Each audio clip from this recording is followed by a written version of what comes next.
everyone. Welcome back to the RK Football Podcast. And we have the three amigos. We have myself, Matt, the other Matt, the better looking Matt. Take it. But It's on camera. and Stuart as well. How are we, guys? You all right? We're good. If we want to clarify names, though, your wife gave me a really good nickname for you at your daughter's christening the other day, and you are to be known as TK Matt rather than TK Maxx. You're TK Matt. TK Matt. That's Here we go. All right, Yeah. fair enough. That's Then. actually Okay, really I'll good. take that. She asked me to crowbar it in somewhere, and you have teed me up perfectly, boy. Right, I will be. I can put that when I do the editing. I can put that in there. Yes, TK Matt. In the Here we editing, I can go. put that in there. So, just to let everyone know, after this podcast, I may be a widow. But we'll see. No. So, but we're going to start off with the biggest news of the weekend. Igor Tudor has apparently stepped down from his reign at Tottenham Hotspurs, as Spurs now look for a new manager. It does look like De Zerbi is the man coming in at this moment in time. But what is everyone's thoughts here? Should we start about Tudor? Obviously, it's the whole shrouding of it, and it's going to sound awful, but the whole situation surrounding Tudor's probably gave him an extra week. Obviously, it's really bad what happened with his dad, his father passing, and him having to leave the Spurs game straight away. And Bruno, who I completely forgot, I didn't realise was Spurs assistant manager after being sacked by West Ham with being Potter's number 2, was there. So obviously that's awful what happened. I had to go through that. But it's 44 days of absolute car crash football for Spurs. I think what was his record? They played 5, drew 1, lost 4.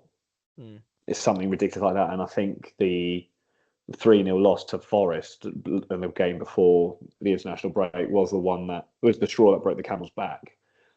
But Tudor, he came in with this. He's a good man to do botch job football to get teams over the line. Like he did it at Juventus, he did it.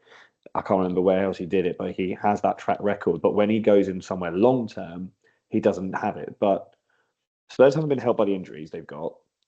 And I think they've also got this we're too big to go down mentality. They do, 100%. 100% they do. I think on the basis of that alone, they deserve to go down. And purely because it'd be hilarious to have that state-of-the-art, world's most expensive stadium hosting Barnsley on a Tuesday night in the Championship. Oh, yeah, I mean, it's such. No offense to Barnsley. I mean, that'd be. No, it's a big Barnsley, but 2 weeks ago it was hosting Atletico Madrid, who are currently battling it out for the Champions League and the La Liga, and now they're hosting, and then they'll be hosting Barnsley. As for De Zerbi, though, but football. As for De Zerbi, I just don't think he's the one to get them out of a relegation fight. The way his football plays, we saw it at Brighton, we saw it in Marseille. That it's a very open team, and they don't need that right now. I think, and De Zerbi's even said himself before they started these contract talks, because obviously we were recording on a Monday, and potentially by Tuesday, Wednesday, he's got the job. He said that he wanted to wait till the summer before taking his next job after leaving Marseille in February. But it would make more sense for Spurs to get another caretaker in, someone who knows the club, who can get the fans and the players on board on time. Someone like, give it Harry Redknapp till the end of the season, see where they are, and if they need a Championship manager, Tim Sherwood's free. If they need a Premier League manager, De Zerbi's free. Don't give the job to Tim Sherwood. He's the biggest. I'm going to say he's the biggest knobhead on bloody Sky Sports. I absolutely hate listening to him. He thinks he's the dog's balls, and he's only he done all right at Spurs before, and he's done a terrible job at Aston Villa. I mean, where's Carl when you need him? You know, where's Carl when you need him to explain how bad he did at Villa? You know. Exactly, like Carl, I can let Carl just do a whole episode on Tim Sherwood with Aston Villa. But I actually disagree with you, Matt. I think that De Zerbi is the right appointment for now. The reason I say it is because they brought in Igor Tudor on a temporary basis. The players didn't react to it. They didn't react to him coming in on a temporary basis because in the best way, it's like, well, next season you're not going to be here, so I don't need to listen to you. Hmm. I don't think they reacted in the right way. Whereas if they bring in De Zerbi, he is a manager that's going to be there beyond this season. Players like Van de Ven, Romero, Vicario, you'd even argue, what's his name, Kudis. These players, they'll be sitting there going, we need to play well for this manager, because if we stay up and do a good job, he may look at us and go, we're going to keep you at the club because you actually, we saw the best in you towards the end of the season. I just think Harry Redknapp, yes, it'd be a good appointment on paper, but I don't see the players reacting to him. I can see your point, like getting the manager in long term, because Chelsea did it with Rossini, and it was like rather than putting a temporary one in to to get us over the line, they've gone the permanent way. Man United have done the other way, putting in the temporary until the summer and then announcing the person. The reason why I think is because besides De Zerbi, all their targets really want to know what league they're going to be in. And I agree with your point with the players not playing properly because they don't think, the manager's not going to be there, which is something I think either you or I mentioned when Tudor first came in nearly a month ago. So it will be interesting. But I was listening to Sky Sports this morning, and it's like a 5-year contract for De Zerbi, which is up there with the Chelsea realm. Is up there with the Chelsea realms of stupidly long contracts. I mean, he demands too much. Go on, he Stu. does, but it's also fraught because some of the Spurs fan groups don't want De Zerbi because of the Mason Greenwood stuff. I was about to say, yeah, but I think also as well, he's such. Go on, Stu. Sorry, my apologies. Yeah, no, it's okay, mate. Yeah, no, it's just I was going to say, like, that's because of that was going to say about the the fan groups are not really supportive of them, and you can always sit there and say, do Tottenham need this kind of a more negative kind of publicity right now? I know it's about results on the pitch, but again, it would just be like, I think that, and also because obviously it'd be different if Tottenham were like mid-table and not getting Europe, and then you get De Zerbi in full time. Okay, I get it, but like, I kind of agree that you need someone that's gonna just get them going now, and who that is, I don't know, but like, I mean, obviously I can joke and say, was it Jermaine Defoe's off the cards because he's in management, so he's off there. Woking FC. I know it's better choice this time than I would be Tottenham, but now I just think they need someone to lift. Yeah, you need someone to lift them, to get going and start, because obviously they're in real trouble, and then obviously in the summer you can have that discussion about De Zerbi if you want to hang on that kind of controversy as well. But I think at the moment I don't see if they're mid-table this would make sense, but they're like 1 point above the relegation zone. They need someone to get an instant reaction, no kind of like project kind of thing, or like how to play football, just someone that can make you hard to beat and just get results any way you can. And I just don't think De Zerbi at the moment is that guy. They've still got some tough games to go into the season. Like I know we joked about it like a month or so ago, but there's still the very real possibility that their penultimate game of the season away to Chelsea relegates them, which I am buzzing for. But at the same time, it's just you need someone to come in and fix up sharp. The international break, this is the perfect time for them because not many of the Spurs players have been picked internationally. So you've got 80% of your squad there. Get in, start training. You're not in the FA Cup either. You've got effectively a week and a half to get something in place. Do you think that would it be fair to say that Igor Tudor's appointment was worse than Ange's appointment at Nottingham Forest? Would that be a fair statement to make? Because I think that Igor Tudor's got to be the worst appointment of the season. It's got to be up. It's got to be up there with the cards that Tudor had. He had a very injured squad. He had a very down squad. He had a very toxic fan base to come into. So the cards were always against him, and he had to turn around a sinking ship very fast. Ange was just a completely wrong appointment for Nottingham Forest at that time. But he had time difference. True, but I'll say Tudor was worse. Yeah, fair. Yeah, I agree. I think I agree with that. You too? Yeah, I think it's because obviously with the Nottingham Forest one, it was different because obviously like the manager they replaced was popular and it was kind of loved at the club. Where obviously near the end for Tottenham, it was like Frank was like kind of like it was near the end for him. But I would agree to it as for the worst because obviously um it's kind of the situation he walked into. It's like it was a bizarre appointment. It never worked. It literally an analogy of trying to save a sinking ship full of holes. It's like wasn't going to be a thing. But so I would agree. Yeah, I think it's by the worst of the season because it's just at least with like there was you just saw no improvement. It actually got worse. So it'd be but yeah, I would say I would agree. Yeah, I do think though that with De Zerbi, I think he would be a good appointment for Spurs.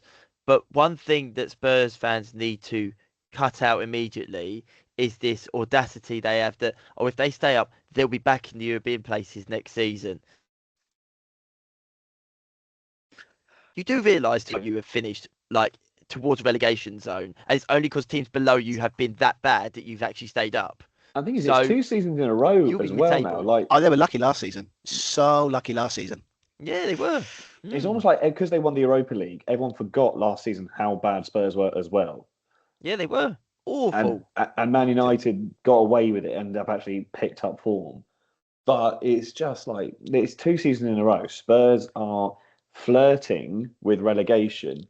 And like you said, thankfully, at the moment, there are 3 worse teams. But 2 of those teams have started to kick on. And Wolves have picked up points, but it's probably a bit too little too late. Yeah. And then you got West Ham. Like Nuno's doing a solid job there, which will be hilarious if Nuno, who was the first manager for Spurs at the new stadium, to send them down. Yeah, true that. That would be actually banter. Full of banter. That would be full circle. But I mean, their next game. So you've got Sunderland away. Spurs have got, which is going to be a very tricky game. And I believe who West Ham got? Are West Ham not playing that weekend? Where are they? Must be FA Cup. Do you? No. No. They're playing on the Friday of that weekend. They play against Wolves at home. So when Spurs kick off, they could be in the relegation zone. That is pressure all of a sudden. Because let's be honest, like you say, Wolves have been good. This is it now. This is going to be the nitty gritty. They could do them. I can see that. Like I love it. The clocks have changed. And now all of a sudden it's calculating how many points you need to stay up. Exactly. Well, I think it's fascinating how the Premier League's changed though. Because obviously I remember back in the day when it's 40 points. Now, if a team gets 40 points, that'd be that go down. It's a miracle, I think. Because obviously I don't think we're even close to that really. I think the only team that's ever got down with over 40 points was West Ham United, wasn't it? They got 42 one year and they still went down. I think Blackpool as well, didn't they? In that 10-11 season, didn't they get like 41? Matt Ty throwing out I mean, remember watching question that. There. You can't throw stuff out there like that, Matt, and not expect me to then check it. Like that's just like against the rules. It's like he doesn't. It's like he doesn't trust that it's factually accurate. Why would you? No, I'm not. To be fair, you ain't far off. 39 points they got. Aye. They got 39. 2 teams got 39 and still went down. I guess the other one was Birmingham. Wait, was that? Yeah. Because that was. Wait, was it like a 6-year period where Birmingham would go Championship, Premier League, Championship, Premier League, Championship, Premier League, and now League One. And that was the season they won the League Cup. Yes, it was. Yes. Yeah. Yeah. Obo Febby Martin. Remember that? Was it Flappy Hansky in goal? Just drop the ball in front of him, and you just sort of see the Arsenal defenders looking at him like, "What are you doing?" Yeah. But we'll move. Obviously, if you wanted to take the mick out of them. So if you want to take the mick out of them, that's another like Arsenal losing a League Cup final. Yeah. Just saying. Oh, here we go again. Twice in a row now. But we'll move on to another big bit of news that's obviously happened during this international break, and that is the news of Mohamed Salah in the summer. Obviously, this is not old news now, but we haven't actually addressed it really. And is it a fair argument to say that he is or arguably is the best player to play in the Premier League?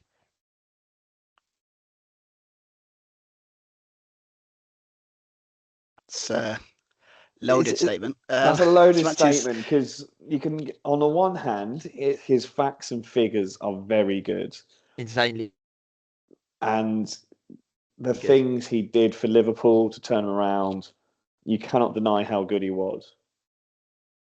However, I would argue he's played in a different period of the Premier League compared to some of the other greats, which I hold in a higher value because it's the age-old thing. Like football's adapting and changing. You can look at the Premier League game now and compare to a Premier League game from the 2009-2010 season, and you can look at half the challenges there. And football these days, well, that's a yellow, that's a red, that's not allowed. Football's a completely different game. Like the contact, the tackling, the style of football is completely different. I think for this period of the Premier League, he's certainly up there as one of the best players to have played in it. But I think in the overall Premier League arc from 30 odd years, I don't think he is the best. He certainly makes an all-time 11. Maybe Does even he the make bench. your top 5? All-time Premier League players? And we're talking all positions. Like you can have any position you want in there. Does he make your top 5?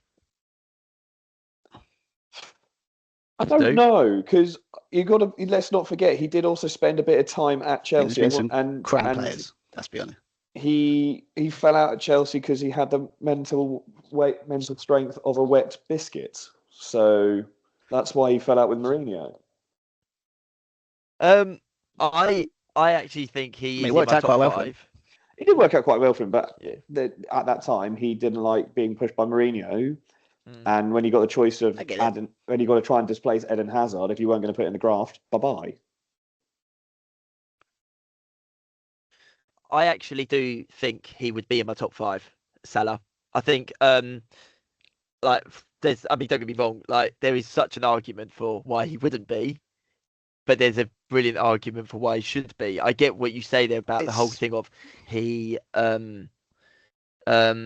everything he's achieved is during a period of the Premier League where it's not as exciting or as intense maybe as it used to be. But he is also part of one of the arguably most successful sides in Premier League history under Jurgen Klopp and obviously Arne Slot. In a way, you could argue they as well. weren't that successful. In that time, he won 2 leagues, 3 Champions League finals, though. Yeah, but if we argue success, if we're going to talk about finals, Chelsea's one of the most successful teams because we've been in 3 FA Cup finals in a row but lost them all. But that's not success; that's failure. But the consistency as well. Again, Chelsea 3 finals in a row. That is still not success because you haven't won. I was at all 3 of those finals. I wouldn't say. Why do you bring about finals, man? What have you done? No, but it's a fair argument. But if we look at if we want to play that card, then Arsenal are also successful for getting to the League Cup final. We'll put it in perspective, right? But I'm just saying, to quantify him as a Premier League great because of the success he brought to the Premier League. He won 2 league titles in 9 years? But he got the same Tom amount Cleverley of trophies. has more trophies. Does he is he a better success then? On we. So my argument is, and this is why I think, because you look at the consistency in the numbers throughout the seasons, his worst season was still better than other world-class players that have ever played in the Premier League. So, and I hate to say it because he is my favourite ever Chelsea player, but he's unbelievable at his peak. But even his peak season, Salah smashed that out the water in his first season. Don't get me wrong. I think so. But I also, it's one of my things that I have a real pet hate with how football has gone from almost enjoyment to statisticians and XG. Because like 5-10 years ago, if you went to one of us, like when we first started the podcast, it was like, what was the XG in the game? We'd be like, what on earth are you talking about? It's become such a factual numbers-based game. It's a park game. Yeah, it's a game you do with your friends, and you happen to be very fortunate that you're very good at it, and you get paid to do it. Like, But football 10 years ago is completely different to the football that we are seeing now. And it will probably be very different in another 10 years with the way it's ref, the way it's played, the way it's expected. I think it's very hard to have a conversation as who is an all-time Premier League great when the football has adapted and changed so much in the last 30, 35 years. The offside rules changed, the handball rules changed. What is expected of a player to do, their formations, the style of play is completely different. Don't get me wrong, he's a very good player. He's a very successful player. He's definitely deserves to be in the conversation as one of the best players. But I think if you were to take, but it's the age-old question. Would say like the Manchester United team of 2012 beat the two or 2013 when they last won the league? Would it beat that 1999 team? It's two different types of football, though. Would the Chelsea team that won in 2017 beat Chelsea's 04-05 team? It's a different style of football. No, I hate those arguments. But you hate those arguments because it's like. But you can see those points because they're out there because it's two teams to play. Chelsea's goal defense from 04-05 will probably never be beaten because of the type of football that is played at the moment. They were talking about it with Arsenal, but they were on 13 and needed to concede 15 or less when they were in January. It's just the type of football. It's just going to be different. Would it be fair to argue with what you're saying? I think it's. Go on, Stu. It's an error thing. It's basically how you look at football. Like a lot of these arguments go by, as Matt's right in a way, like go by the definition of the idea that all-time greats from different eras, and it's like, oh, you're better than that. It's like, no, but you look at it from a situation. You could, if you said, is Mo Salah one of the best Premier League players in the last 10 years, 15 years, then you got a bit more, like maybe a good argument. But it's because people say, we've said it multiple times, all time. It's a bit of that word, like, of all time, that kind of always was it. Obviously, we know why people do it because it's obviously one of those things to kind of get people to be annoyed and start doing it all, but debating. But I think if you look at it from an era standpoint, last 10, 15 years, then you can have an argument, maybe possibly it is. But all time, I think it's that, again, that's always like, it's preference, what kind of football you like, what kind of, it's like, if you look at the numbers, as they said, like the Premier League, he's won 2 Premier Leagues, you can sit there and say, well, I think the same as Henry, but obviously we look at Henry in the same stature, but again, different eras, different time. But I think for the last 10, 15 years, I think you could have an argument saying he is, but it's, I don't think all time though, because I think that's. I think the argument that you make there, Matt, is very interesting because I do have a follow-up question for what you have said there. Within the last, let's say, 8 years, well, no, let's say within the last 6 years, is there one player in the Premier League that would make the all-time Premier League 11 in your eyes then? Because for your argument, I completely understand it because of the style of football and everything. But is there anyone that actually does make the 11, not subs bench or anything like that, the 11? See, I don't know because I'm going to be put my Chelsea hat on. We've not been good for the last 6 years, so I don't really care about other players unless it's in my fantasy league team. Yeah. So if I base it purely on fantasy league team, then who's consistently performing, then you will have to look at someone from those City sides and potentially Liverpool as well, because for the last 6-7 years they have been the dominant teams in the league. City have won 4 in a row, capped either side by Liverpool.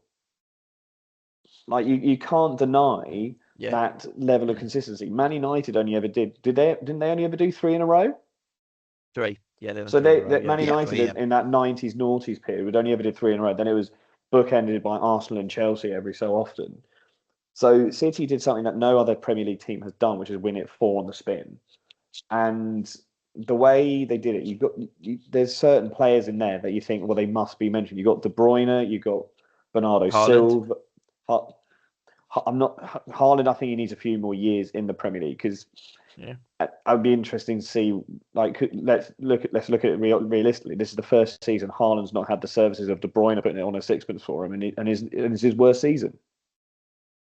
His worst season. He's still scoring 20 goals though. That's insane. And he's top scorer. But you get what I mean though. Like like the City aren't clicking as well without De Bruyne. What about Diaz?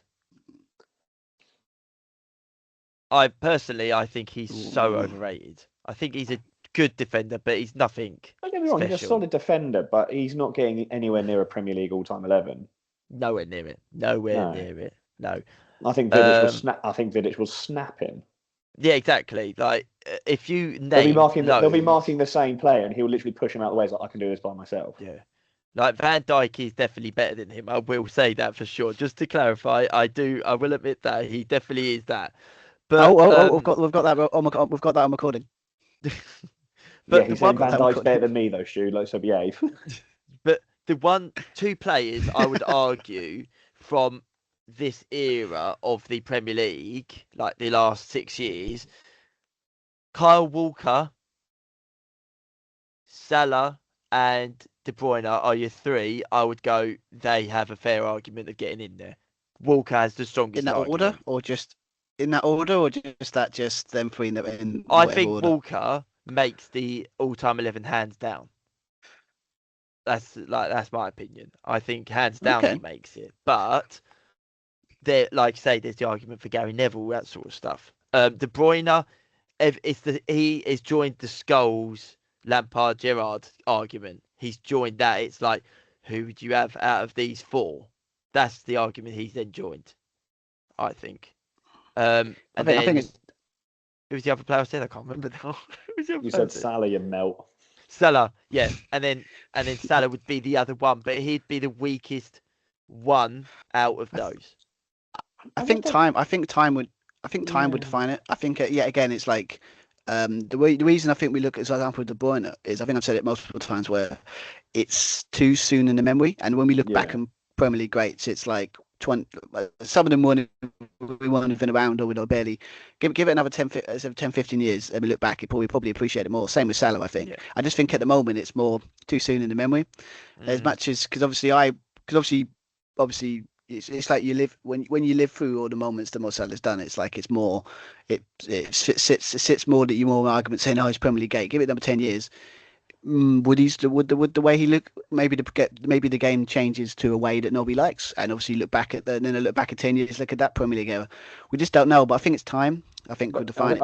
I agree with Stu. It all depends on time, because when we did that sort of Premier League 11 from years ago, it was so much fun looking back at some of the old players from yesteryear, like your Stephen Pienaars and so on. Like, you know what, these guys were actually quality Premier League. Like the streets won't forget type Adel Taarabt. So give it 10 years, and if we're still going and we have another revival, we can come back to the Salah debate. Yeah, exactly. Yeah, but the one thing I will 10 years on, yeah. But the one thing I will say for absolute certainty, from my perspective, is that I have no regrets Chelsea getting rid of Salah when we did. I had no regrets of that, because we did have Hazard at the time. I do regret Chelsea getting rid of De Bruyne, because as good as Oscar was, De Bruyne had something different about him, and we let him go. I think both of them are interesting. Both of them had question marks over their mentality with Mourinho, and both of them were moved on because of that. Mourinho obviously then moved on as well. With Hazard, we knew he was in for the long run until Real Madrid came around. So obviously missing out there. But with Oscar, no one expected China to suddenly appear with 60 to 100 million and just slap it on the table. Because I think all the big clubs in Europe's lost out on people. Like Chelsea lost out. Not only did we lose Oscar, we lost Mikel and Ramirez in the same window. Drogba went to Shanghai Shenhua. Atletico Madrid lost that Colombian striker, Jackson Martinez, which everyone thought was going to be the next big thing. I loved him. Everyone was bidding for him, like Barcelona and so on. Then he went to China, and everyone just forgot. Hulk went to China as well, but Hulk's been like a journeyman. I think he's now in Brazil after fighting people in Zenit. But China just bought a load of people. I think they even bought Marouane Fellaini. So they did. Yes, they did. Yeah, no, that is right. They did. Yeah, crazy time. But obviously another big story that did happen over I'm not sure if it happened 2 weeks ago now or whatever it may be, but obviously the whole thing with the African Cup of Nations with Senegal obviously being stripped of their title because of all of these things with Oh my days. the African FA, if you will. Oh. And then Senegal actually went out and paraded the trophy. Do you know what? Good on you. Good on you. Go and No, parade it. You Senegal won that said, trophy. like, I think everyone's pretty much on Senegal's side here, unless you're Moroccan. Because for those of you who have lived under a shell and aren't aware of the farce that is currently CAF, the Afcon final in January, which we briefly discussed on, there was a controversial goal disallowed for Senegal. Morocco went to the other end and were awarded a controversial penalty. 10 of the 11 Senegalese players then left the pitch, apart from Sadio Mane. This was all in the injury time. Then, about 20 minutes later, Mane got the rest of the Senegalese team back on. Brahim Diaz missed the penalty to win it because it was 0-0 at the time. Then it goes to extra time. Then Senegal win in extra time. And then this was all in January. And then I think a week ago, the CAFs have stripped Senegal of the title, claiming Article 84 that because the players left, therefore it is forfeiting the game, and awarded it as a 3-0 victory to Morocco. Obviously, Senegal are pissed. Have applied to the Court of Arbitration for Sport to get this rectified, and to the lawyers strongly slamming CAF, saying football should be decided on the pitch, not in boardrooms. But then in their friendly in France against Peru, paraded the AFCON trophy, put it in the royal box, and walked out in their brand new kits, donning the second star above their shirt, as if to say, "We won it fair and square. Have it." Yeah. It's just another reason why African football will never be taken seriously. Like Carl said when we discussed it before, great football, but there's always something stupid going on. This shouldn't be happening in March. It was a great tournament as well. That's what annoys everyone. Fantastic tournament. There's great football there. Brahim Diaz got the golden ball, and this happened mid-January, and it is now at recording. It is April in 2 days. This should not be still going on. Yeah. I mean, I've got my thoughts on it, to be honest. I briefly on my last podcast, I've done it by myself, put my thoughts on it. But basically, the whole thing is basically for me is like the second that ref decided to restart that game. That's it. If they were going to do it, they should have done it on the day, or maybe the day after if you want to add a push. But like you could but like the idea they've waited nearly 2 months to kind of it's not like you needed witnesses or anything like that, or like try and get people. It's a pretty straightforward case. And so the second the ref blew the whistle to restart the game, that should have been it. But for some reason they've waited 2 months to then strip them of it, and now everyone looks like a fool. But yeah, you can't say they've won it when you've physically seen them win the game. It's and celebrate with the trophy as well. I 100% agree with you, Stu. If they walked off and the referee felt, okay, that's breaching it, game over, job done. If you're going to have a hissy fit, you've left the pitch, you forfeited 3-0 Morocco, end of discussion. But no one would have argued it. No one would have argued it at the time. But like Stu said, because he allowed them to restart play, then that is it. What happened on the pitch should be final. Exactly, I agree. I think that, also they had a penalty as well. Like it's not like as you said before. Everyone talks about the stuff about walking off the pitch, but we no one actually talks. But Morocco kind of get his fit about it, but they don't realise that the player that took it decided to be cheeky and try and do Patenka or whatever it's called. And then when he could have just smashed it and got the win, like this idea that so they had an opportunity to win it. So it's like basically they're trying, instead of understanding they got beat because of being a bit cocky, they've decided to go into the was it courtroom, and now it's gonna they're win it, but no one will ever acknowledge it. I think like everyone's, as I said, Matt's right, like we're on the side of Senegal in this one because they won it fair and square. They won it by 1 goal. I think for me the argument that I will always make in regards to this and why it feels so wrong, and like you said, Matt, it's decided on the pitch, not in the boardroom, is that yes, if it happened at the time, no one would have argued it whatsoever because of what happened. The second thing is the whole thing that's going on with Man City. Say, for example, that and then all of the titles get stripped from them from the last 8 years, say, for example, yeah. Do you think Liverpool will sit there and go like, we won the Premier League title? No, they won't. Because it won't feel like they've won them. No. They won't feel like they actually No, won 'cause them. we And didn't. it's exactly the same in Morocco. Come off of it. You didn't win it properly, so don't freaking make it like that you I know, it's like deserved no one's it. going to take. And also, you're not going to get the trophy back when you think about it, because obviously if they're Senegal going to keep it. So like, what are you going to do? Like, Yeah. to have to go like to have to go to court to try and get the trophy sent to them that they didn't win in a match that they lost. Like, Yeah. it's silly, but it's like I think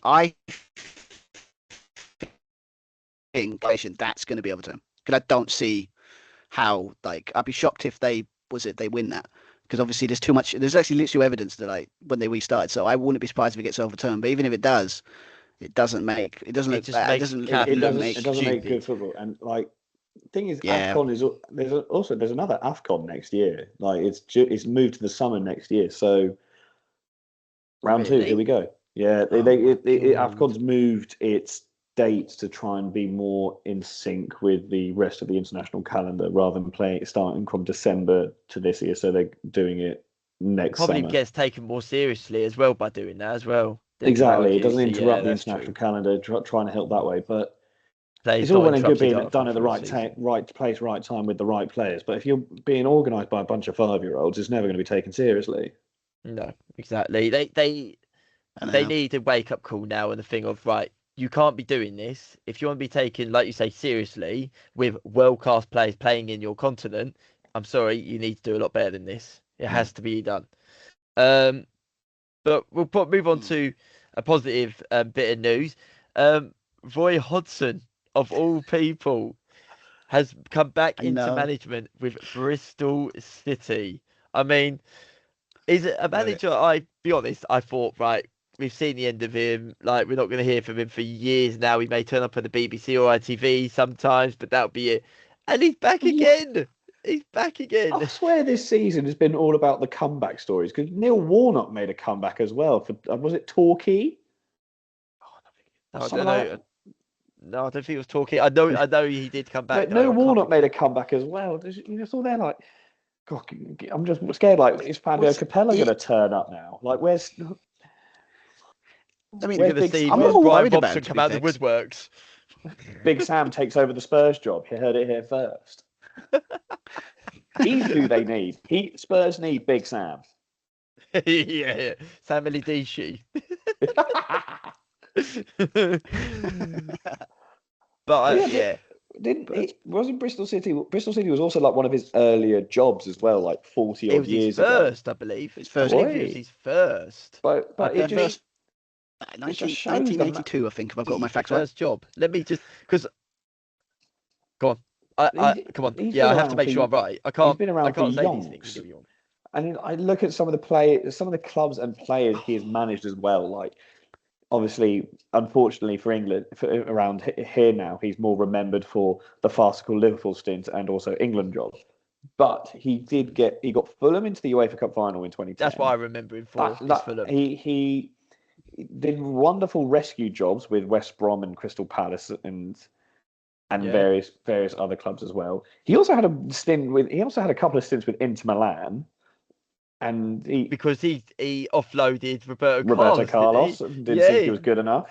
he? Yeah. But yeah, Roy Hodgson has got one of the most interesting managerial CVs ever, and you just think like, who is it? It's like Roberto Martinez. Like, who is your agent, and where can I get a hold of them? Exactly. He's I been was wrong, by the everywhere, way, hasn't with he? Bristol City. I was wrong, unfortunately. So he did Halmstad That's it, Hampstead. Yep, in Hampstead, then Sweden. Bristol. Yeah, then he went to He's done a Sweden, lot of yeah. foreign clubs. Like, he's got Oddevold, Örebro, Malmö. Harabat, Not even Copenhagen, sorry. pretend to that Swiss team beginning with an X. Switzerland. He also managed Switzerland, Inter Milan, Blackburn, Inter Milan again, Grasshoppers, Copenhagen, Udinese, Qatar? UAE, Viking, Yeah, that's the one I'm Finland, thinking of, yeah. Fulham, Liverpool, West Brom, England under 21s, Crystal Palace, Watford, back to Crystal Palace, and now Bristol City. He's got to be the most. He's got to be the most. What was it? Most travelled England manager of like, well, I was going to say old time, but it's It arguably could the fine be. English No, but he could manager be. that's done I it. think that is a fair shout because you got to think back in the day, managers more or less didn't have as long managerial careers as what they do now, um, and probably weren't as, in a way you would say, brave as to go out to all these different Mm. places and do all of this sort of stuff as what they are now as well. Obviously he was a successful manager, like proper mid manager. He's not right up there, but he's definitely not right down there either. But no, I think Yeah. I always liked him, even as England manager. He was never fantastic, but I didn't mind him. I thought he was all right. Thing is, he was never anyone's first choice for the England manager's job. No, It was Harry Redknapp all the way, and yeah. then it's all like it's Roy Hodgson. It was a bit like, oh, okay. Did I have that written on my Let me list? go, Harry. No.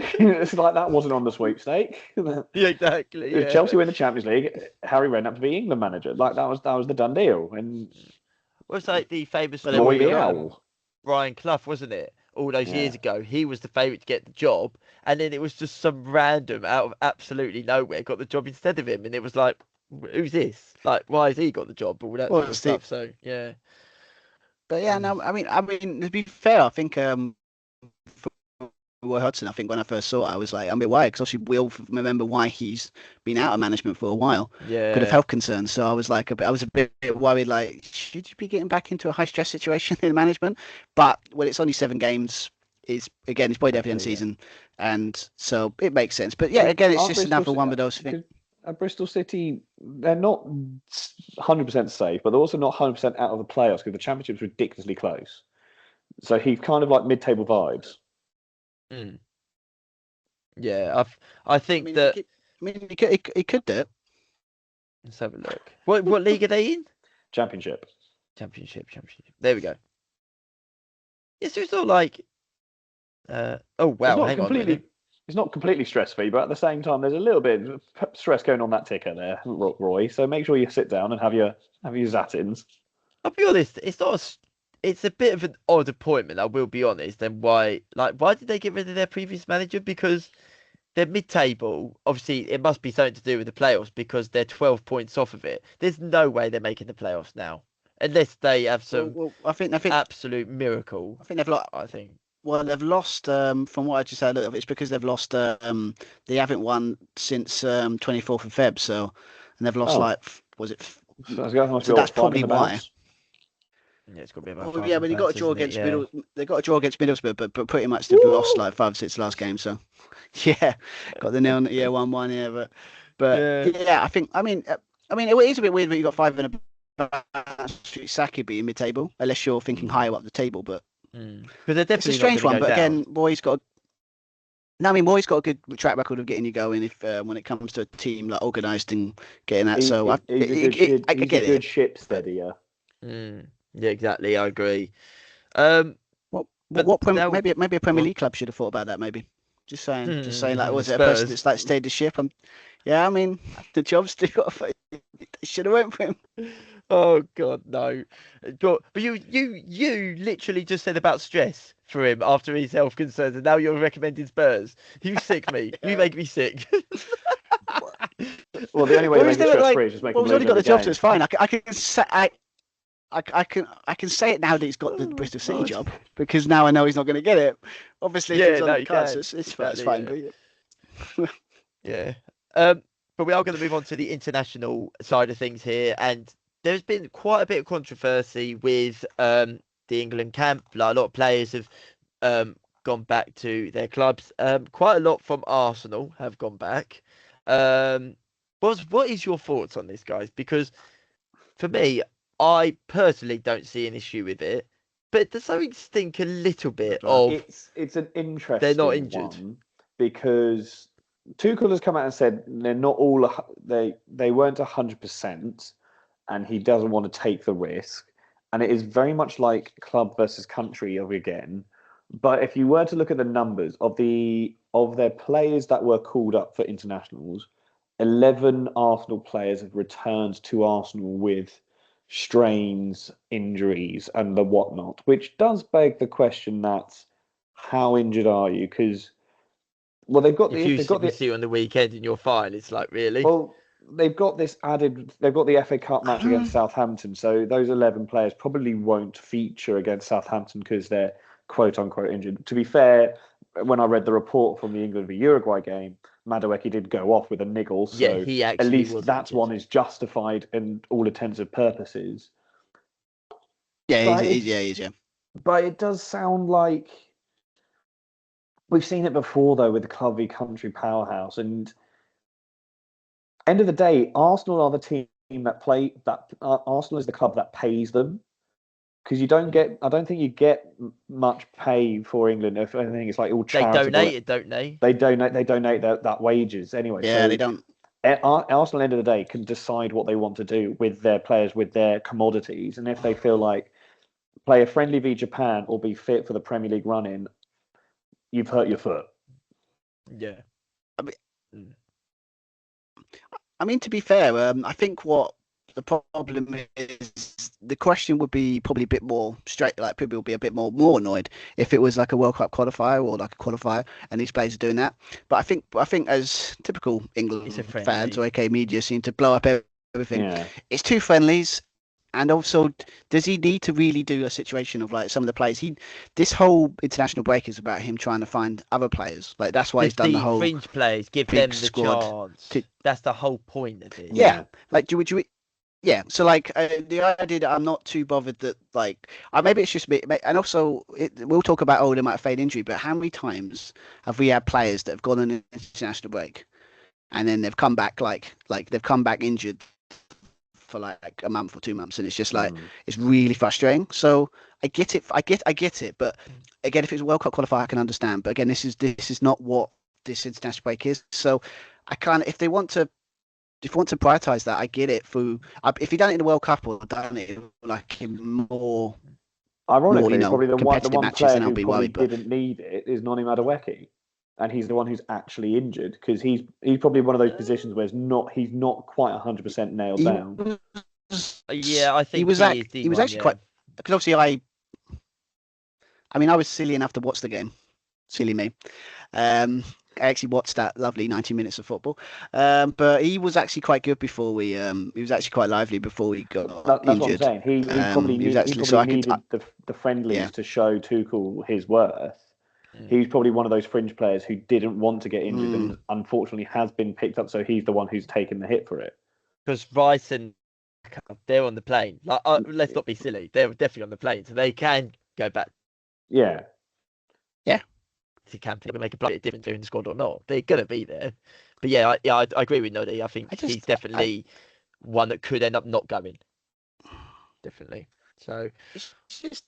I think they've done 2-2 makes 4 with this thing. I think they've just thought, well, there's no Arsenal players going. Oh, they've got like it doesn't seem like there's any evidence really other than just people suspecting it. Unless there's something kind that the report out that I've seen, so a lot of people just kind of assuming, and we all know what to say about assumptions. So, but I don't think it's much a big deal that it is, because obviously, would they feature in that game against Japan? I would probably say no. And that's exactly it. Like it's a game.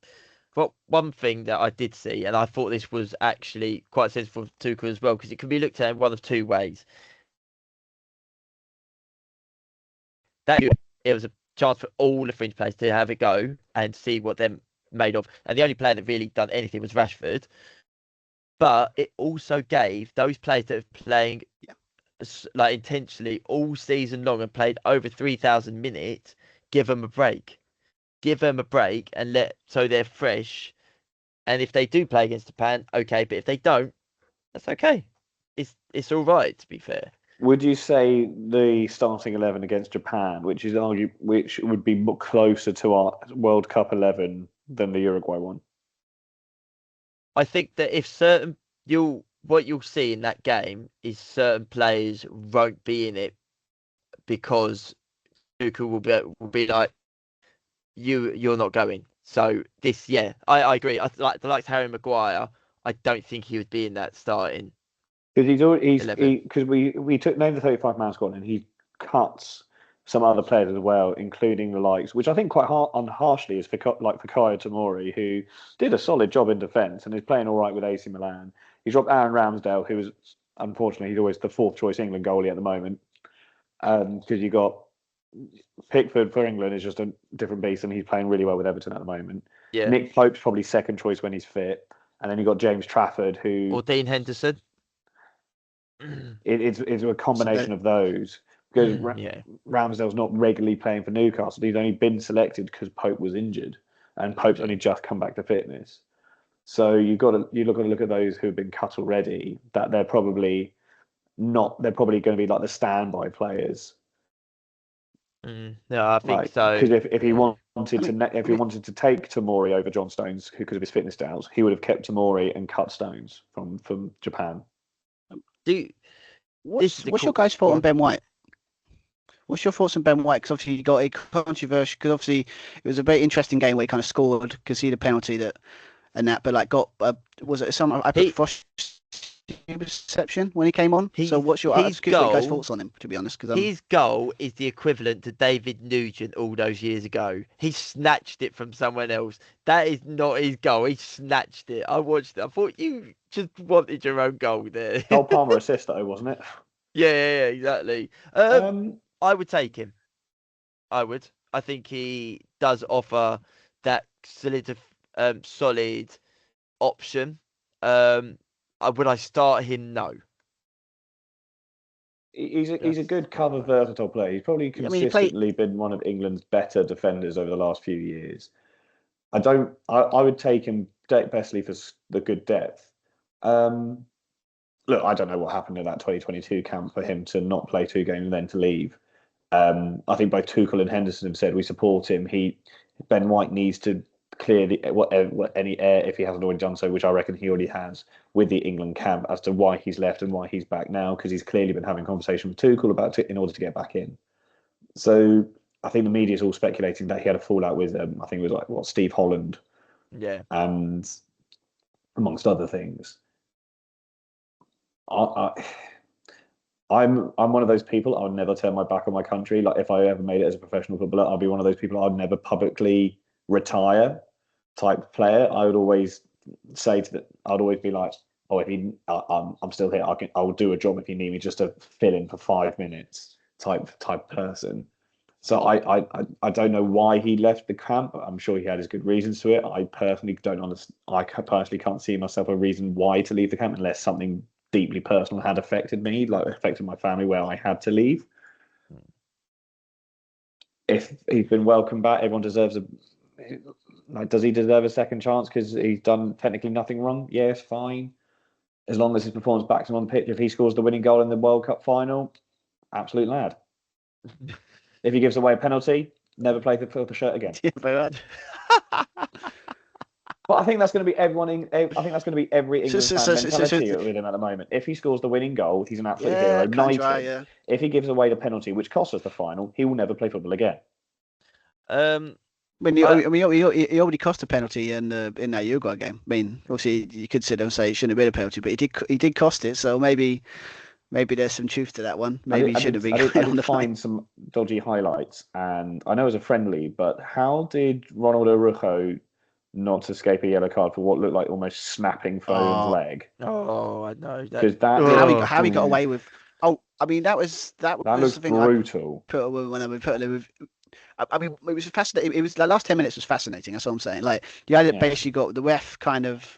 I hope he doesn't go to the World Cup, by the way, that ref, because he was shocking. Like the idea that he gave like two yellow cards, and then didn't send the guy off. Then he changed his mind, and then apparently there came a statement saying he rescinded it. It's like that's not how yellow cards work. Like when you get a yellow card, normally we can go off yellow cards, and then the penalty was like it felt like a 50-50 to me, but I've seen that big in Champions League. But again, it wasn't exact. It was, unfortunately, you guys were lucky enough to not watch it because it was pretty drab. It was a very flat game for most of it. It lasted 10 minutes when it went mental. I think one player though, who personally I would take. I know Kyle would probably argue no, and I can understand the argument for no. And that player is Jordan Henderson. I would actually take him in the squad and hear me out for this. I think he's on the plane, I think. No, for the World Cup. Talking about the World Cup. Yeah, that's what I mean. Oh, That's what right, I think. okay. I think he's going, but that's just my opinion. I'm on your side. The reason is he doesn't start. That is for sure. Yeah. I wouldn't start him. But the one thing I don't want to see England do is what Sven-Goran Eriksson did all those years ago with Theo Walcott. Is bring a player who is filling up that last bit of the squad who's never going to get any tournament experience and is at the big stage and has huge pressure. Max Dowman's been talked about as having that opportunity. Don't take him. Take someone who, if you need the last 5 minutes of the game, you're holding on for dear life. You want experience at that point. Take him. He's going to be more useful than Max Dowman in the best way. I can say that. Well, as we found out when we done our England 11, like the big debate kind of is who's going. It's probably not in the centre midfield. It's probably like number 10 role, because there's so many options in that. And obviously, when we spoiler to anyone, it's been out for a while, so not a spoiler really. But was it we didn't take Phil Foden, and from that performance, and obviously how other have played, would that be more of the debate? Like when it comes to number 10, who would you take? Because obviously there's a lot of really quality options in that position. It's weird to think, considering when we go back to certainly the Euros in 2021, everyone was saying build the team around Foden. He was meant to be the talisman. Yeah. He was meant to be the next thing since sliced bread, and he had an air of Gaza to him, which what Grealish was meant to be but Foden knew when to play football, whereas Grealish just had stupidly short shin pads. It's an interesting one, because if you look at based on current form, then he doesn't get in it. But as a potential impact player, who, if you're chasing a goal, and you've got 10, 15 minutes left of a game, 100% balls to the wall, put him on the pitch. Just because if you've got him dancing around a defender who's played for 80 odd minutes and is probably on a booking after being bullied by, let's say, Harry Kane or Saka running past him, there's always a possibility that he's going to do a lazy lunge, clip Foden, get sent off, and we've got a free kick in a good position. Yeah, exactly. Or even the penalty. I think he goes, but he's not a starter. I think where I think Foden is right now. Yeah, no, I agree. I think you've got Morgan Rogers for Aston Villa, who seems to be Tuchel's preferred choice. Then you've also got Palmer knocking on the door as well, and you've also got potentially he plays like Adam Warrington from Crystal Palace a bit further ahead, and you've got Elliot Anderson at Nottingham Forest. There's Rice as well. There's a lot of players for 2 or 3 positions. So there's going to be some tough conversations. But I think if he goes, Foden won't be a starter. I think we definitely have to do a squad before the World Cup comes around. What's our 23? Yeah, we're going to have to. It's going to be interesting, but we'll have to do we have to go back on it. Yeah. But we'll do like a thing where we go back on our last one and say, do you agree with any of this? And then we go, no, okay, we start again. Exactly. We completely start again. Yeah. No, it will be interesting, but we'll have to see. But anyway, I think we'll have to leave it there, guys, because we have gone quite far over. But no, that was actually quite good. So obviously, everyone, don't forget to like and subscribe, of course. We are on Spotify as well, of course. But please share our content. Any ideas you've got, please let us know. We are always up for trying something new, or any opinions you've got. We always like to discuss those as well. That is for sure. All right. But take care, everyone, and we'll see you soon. Yeah. All right. Bye.